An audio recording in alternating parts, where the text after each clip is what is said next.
A team of scientists from the World Health Organization arrive in China. Their month-long trip aims to investigate the origins of the pandemic. That's as Beijing repeatedly attempts to shift blame, claiming the virus is coming into China from abroad.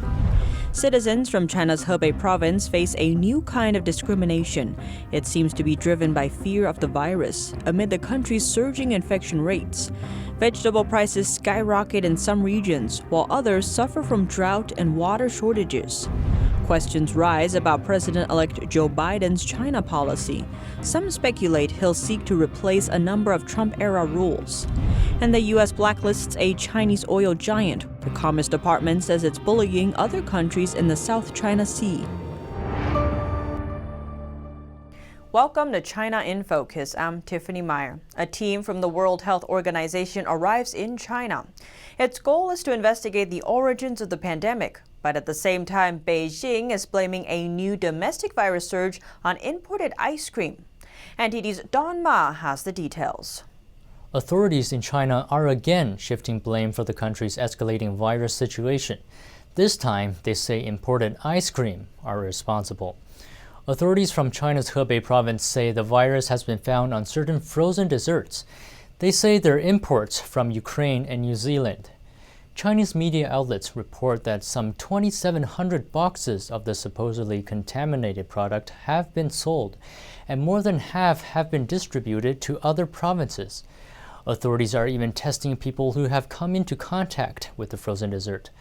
But contrary to Chinese authorities' claims, both the CDC and the Food and Drug Administration have declared that the virus cannot be transmitted on food. The CCP has a record of shifting blame when it comes to the pandemic. This latest discovery comes on the heels of a surge in virus cases across China. Reported infections there are the highest they've ever been since July last year. Many provinces have entered a state of emergency, and a number of cities are facing lockdowns. Just recently, in China's Heilongjiang province, officials told the area's nearly 40 million residents to quarantine. Other products that China has blamed for the virus spikes include German pork, Australian beef, and Indian fish. In December last year, it's even accused imported car parts of spreading the virus into China. According to Chinese media, authorities virus-tested vehicles from a car import factory in Beijing. They claimed they found a large number of auto parts and raw materials carrying the virus. China has also tried to blame the origins of the virus on the U.S., claiming American soldiers transmitted the virus to Wuhan during a visit. Top U.S. officials have denounced the claim. It's widely accepted in the international community that the virus originated in Wuhan. A team from the World Health Organization has entered China to investigate the origins of the virus. Don Ma reporting, NTD News. And an update on vaccination programs in China's capital. In the beginning of the year, a museum in Beijing was converted into a CCP virus vaccination site. Officials say they can vaccinate thousands of people there a day. Beijing is a city with 21 million people. This week, the city is making vaccination compulsory for all taxi drivers and drivers using ride-hailing platforms nationwide.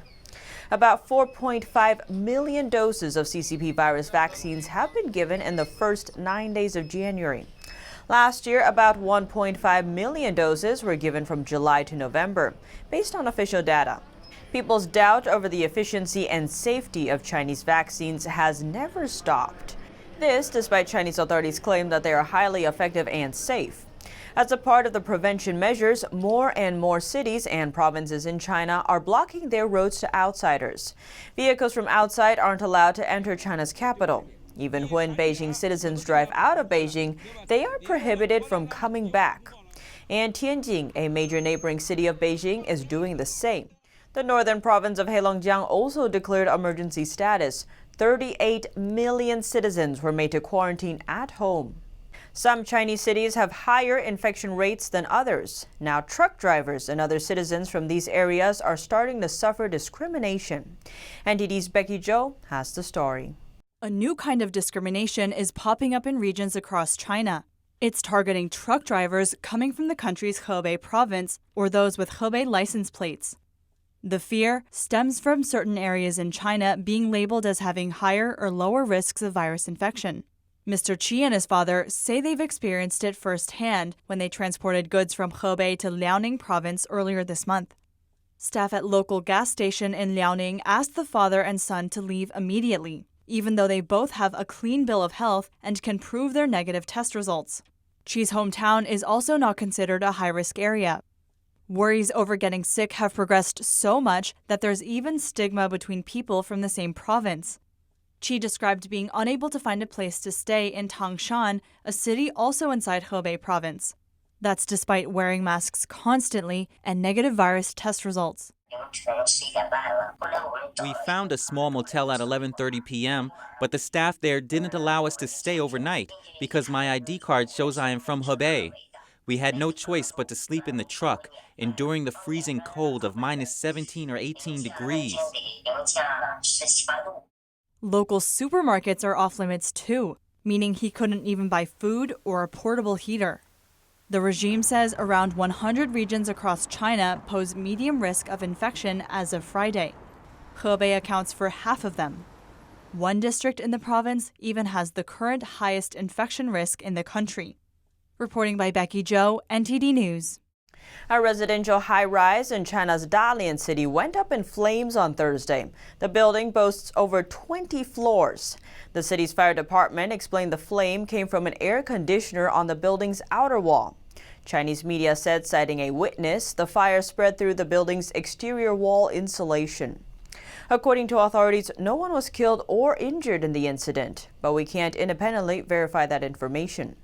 The cause of the fire is still under investigation. Now we take a look at vegetable prices in China. Due to the CCP virus pandemic and the unusual weather last year, vegetable prices are seeing a dramatic increase. China's Ministry of Agriculture announced earlier this week the average wholesale price of 28 commonly consumed vegetables. The figure saw an increase of 10% over the same period of the last month and a 5% increase year on year. The price of green peppers saw the most increase, nearly 40%. Next up is the winter melon at 35%, followed by cabbage, more than 30%.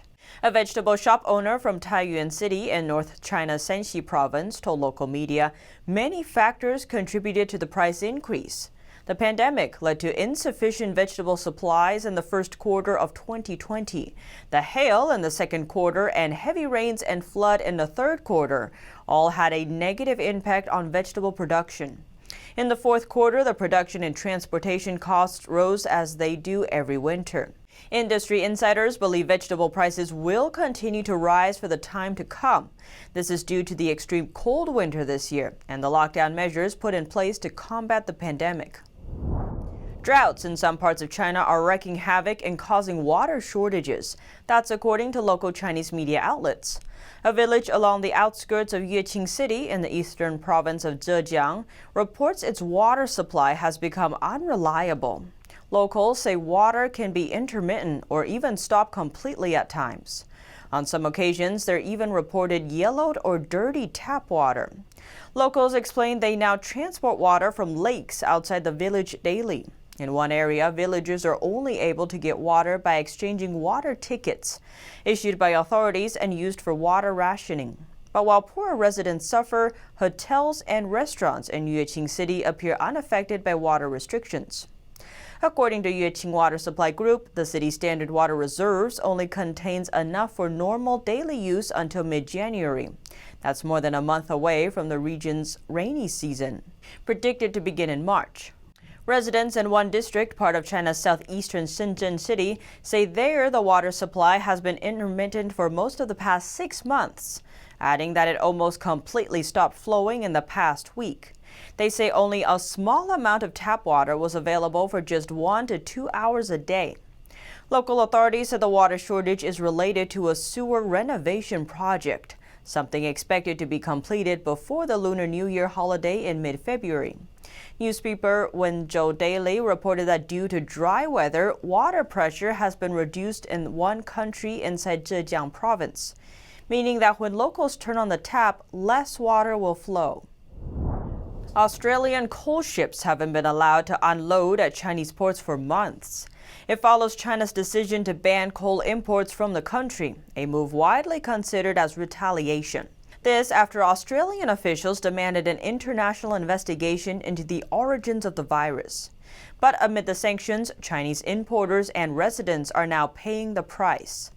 Australian newspaper The Australian reported that more than 70 cargo ships are waiting at Chinese ports. They carry a total of 8 million tons of Australian coal on board, valued at about $800 million. One-third of them could be used to generate electricity. Industry sources told the paper that China is actively buying coal from abroad, but the ban on Australian coal may extend beyond March. This is to pressure the Australian government to give up its tough stance against the Chinese Communist Party, or CCP. But many Chinese importers have already paid for the coal on the ships. Now they have to cut prices and resell it in other countries. At the same time, the Chinese market is in short supply of coal. In some regions, power and heating have been cut off from time to time due to coal shortages. The newspaper The Australian Financial Review cited Rory Symington, Woodmac's head of coal for Asia. He says that China's demand for coal jumped 12% last December compared to December of 2019. This is due to this year's extreme cold weather. China is the world's biggest coal importer and its major supplier, Australia. Last June, China imported about 10 million tons of coal from Australia. This is 20 times higher than the amount in December. Now we turn to human rights in China. A recent report says China has stepped up human rights violations around the world. The Congressional Executive Commission on China is a bipartisan commission under U.S. Congress. It released its annual report on China's human rights record this Thursday. The report gives an overview of the regime's human rights abuses in 2020. Inside China, whistleblowers of the CCP virus outbreak were silenced. Uyghurs, an ethnic minority group in China's Xinjiang region, are subjected to forced labor and forced sterilization. But the abuses aren't just happening inside China. The report says the communist regime has ramped up efforts to silence critical voices in the United States, too. It also pressed U.S. companies to cave in to Beijing's requests. Last year, Beijing retaliated against some U.S. companies, including the NBC, Apple, and McDonald's, for views on human rights issues that don't align with the regime. Chinese tech giants have registered patents for tools that can identify, track, and monitor China's Uyghur Muslims. Human rights groups fear it could be used to suppress the group even more. NTD's Patrick Hayden reports. Video surveillance firm IPVM has found patents going back to 2017 for systems to recognize people from the Uyghur ethnic group. Chinese tech giants registered these patents. The AI technology is used in surveillance cameras and facial recognition networks. IPVM says that many top Chinese security camera companies have provided Uyghur analytics. IPVM jointly published its findings with the BBC this week. They found 12 government projects from the past few years that mandate Uyghur analytics around the country. It shows the Chinese regime is profiling Uyghurs way beyond just the Xinjiang region. Executive Director of the rights group Campaign for Uyghurs, Rushan Abbas, said, "We cannot ignore the fact that these technologies have been developed in order to be able to efficiently carry out brutal oppression." The UN estimates that over 1 million Uyghurs and other Muslim minorities are being detained in internment camps. This week, the US banned cotton and tomato imports from the region amid forced labor concerns. Reporting by Patrick Hayden, NTD News. Now we look to Chinese tech giant Huawei and its operations in Sweden. A Swedish court has dismissed an appeal from Huawei. The appeal objects to the tech company's exclusion from Sweden's 5G network. The country's Supreme Administrative Court said in a statement Thursday that the ruling is final and cannot be appealed. Huawei said it was still waiting for decisions on 2 other appeals made in November. Those are in relation to its ban from Swedish telecoms regulators. Sweden said in October it would ban Huawei and its telecom rival ZTE from its 5G rollout due to security risks, stating that these companies' gear should be removed from existing infrastructure and core functions by January 1, 2025. A China policy official for the incoming Biden administration suggests his administration might reverse some Trump-era China policies. That includes reversing the expulsion of Chinese state media journalists, easing visa restrictions, and restoring a closed Chinese consulate. At a virtual discussion on the United States' future China policy on Thursday, Biden's pick for Indo-Pacific coordinator, Kirk Campbell, said that a wise and appropriate approach might be for the U.S. and China to stop and take a step back and take a deep breath. Campbell is a veteran diplomat and served under the Obama administration. He says the distrust between the U.S. and China is deep, but the two should consider the small steps they can take to build confidence and release the desire to maintain a, quote, workable relationship in the future. The Trump administration expelled a number of Chinese state media reporters in early 2020. This was after Beijing kicked out American journalists for covering the CCP virus outbreak in China. President Trump also shut down the Chinese consulate in Houston last summer. Some American officials and lawmakers say the complex is a massive spy center and a hub for intellectual property theft. The Chinese Communist regime responded by closing a U.S. consulate in China. Campbell criticizes the Trump administration's latest final swipes at China. The president has recently imposed sanctions on Chinese officials and companies responsible for militarizing the South China Sea. President Trump also imposed an investment ban on Chinese military-linked firms. Meanwhile, the administration is also taking major steps to improve U.S.-Taiwan relations. Campbell says these are good policies, but the fact that President Trump did them right before Biden is about to take power means the current administration is not trying to leave a legacy, but rather to interfere with the Biden administration. Other speakers at the virtual event include Henry Kissinger and George Shultz. Both claim it's important to build trust and cooperation with China. A prominent professor at MIT is arrested for hiding his ties with the Chinese Communist regime. This as he is a recipient of more than $19 million of federal research grants. The FBI arrested Massachusetts Institute of Technology, or MIT, Professor Gang Chun this Thursday. The FBI charged Chun for failing to disclose his contracts with the communist regime, committing wire fraud, grant fraud, and filing false tax returns. Gang Chun is a professor of power engineering. He is a Chinese-born naturalized U.S. citizen and has been working at MIT since 2001. Chun directs 2 research labs. At one time, he also served as the head of the mechanical engineering department. The FBI believes Chun, quote, knowingly and willfully defrauded American taxpayers out of $19 million in federal grants to enhance China's research in nanotechnology. The FBI says Chun's ties to the communist regime can be traced back to 2012. That was when the Chinese consulate in New York asked him to provide expertise in exchange for financial compensation. The FBI found that Chun received $29 million of funding from entities tied to the foreign regime. He also received over $350,000 through a variety of China's talents programs. He never disclosed any of this to MIT or the federal government. The FBI stresses that Chun's arrest does not suggest most Chinese students and professors are up to no good. It adds that, quote, some of them are exploiting this collaborative environment and it needs to stop. The president of MIT says Chun's arrest is distressing news and calls Chun a widely respected scholar. Now we look to the South China Sea. On Thursday, the United States added a Chinese oil giant to an economic blacklist. This would make it much harder for American companies to do business with it. The sanctioned company is China National Offshore Oil Corporation, or CNOOC. It's one of the largest oil companies in China. The Commerce Department says it sanctioned the company because it helps Chinese military bully China's neighbors in the South China Sea. The department also says the company has harassed and threatened oil and gas exploration and extraction in the area.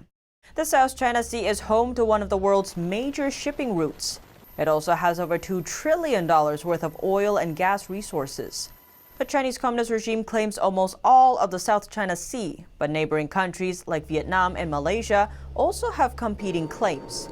The regime is actively expanding its power in the area. It has been building military outposts on artificial islands and has sent ships to intimidate foreign vessels. Last July, the United States formally rejected Beijing's claims in the area, saying it's unlawful. Former Senator Barbara Boxer of California registered to lobby for a Chinese firm last week, but deregistered hours later. This is because her decision got publicized and generated some very negative responses. Boxer registered as a foreign agent for Hikvision USA. The company is the subsidiary of a Chinese surveillance firm. In her registration form, she indicated she would provide strategic consulting services to Hikvision. China expert Gordon Chang told Fox News that, quote, "It tells me that the Chinese Communist Party has completely infiltrated the U.S. political system." Hikvision has been sanctioned by the U.S. government. This is due to the company's ties with the Chinese military, involvement in human rights violations, and abuses targeting Uyghur minorities in China's Xinjiang region. In 2019, the Department of Commerce restricted exports of U.S. technologies to Hikvision. And in November last year, President Trump signed an executive order forbidding U.S. companies or individuals from investing in Hikvision. Another former senator, David Vitter of Louisiana, also registered to work for Hikvision. The latest statement he made in 2019 says that he wants to, quote, "make sure Hikvision survives in the United States." A Chinese national was sentenced on Wednesday to over 2 years in prison for importing drugs and engaging in money laundering in the U.S. Hao Qin, who is also known as John Qin, is from Shanghai and has held senior executive positions at chemical and pharmaceutical companies in China. The names of the companies were not disclosed. Qin was charged for importing over 500 kilograms of drugs, including fentanyl, into the U.S. He also laundered money through his drug business. The 34-year-old Chinese national was arrested in 2019 in Los Angeles. Fentanyl is a synthetic opioid. It has killed more than 30,000 people in the U.S. in a single year. A report from American think tank RAND reveals most of the fentanyl on U.S. street markets originates from China, either directly from China or through other countries such as those in South America. The UK's upper house passes an amendment combating forced organ harvesting in China. The amendment aims to ensure that no human tissue or cells that have been sourced from victims of organ harvesting can be used in medicines or enter the UK medical supply chain. We won't tolerate such appalling acts against humanity, and we will actually deliver for the people of China and not for the Communist Party of China. Last year, the China Tribunal held in London concluded that forced organ harvesting has been committed in China for years and on a large scale, with Falun Gong practitioners being the main source of organ supply. And that's all for today's China in Focus. Thanks for watching and see you next time. Hi, we're happy to announce that you can also catch us on cable TV now. Millions of households already choose us as one of their trusted news sources, and you can too. You can watch us in Chicago, Washington, D.C., New York, and many other cities as well. And if your system doesn't carry NTD yet, you can just give them a quick call and request NTD on your cable provider. Thank you for watching. See you next time.